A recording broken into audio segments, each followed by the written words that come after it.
Saudara, sebuah jembatan gantung jalur utama penghubung antar desa di Kecamatan Kota Codli, Kabupaten Aceh Besar putus akibat diterjang arus sungai saat dilanda banjir pada Desember 2018 lalu.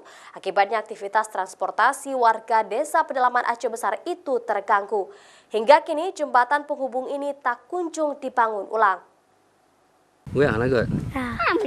Beginilah kondisi jembatan gantung jalur transportasi utama warga di Desa Sirunblang, Kecamatan Kuta Codli, Kabupaten Aceh Besar, yang putus akibat diterjang arus sungai saat terjadi banjir akhir tahun lalu.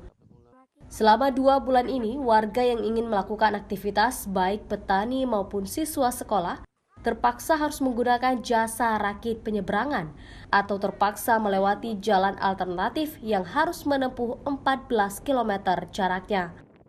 Bagi petani yang ingin melintasi sungai menggunakan jasa rakit warwa milik warga harus membayar Rp5.000, kecuali hanya siswa sekolah dasar dan SMP yang digratiskan baik saat pergi maupun pulang dari sekolah yang berada di seberang sungai itu.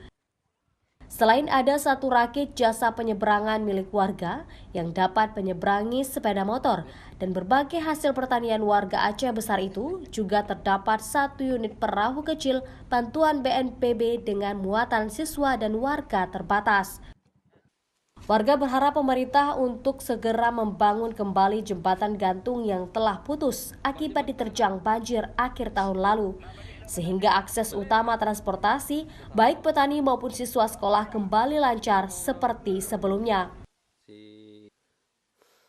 Raja Omar, Kompas TV, Aceh Besar.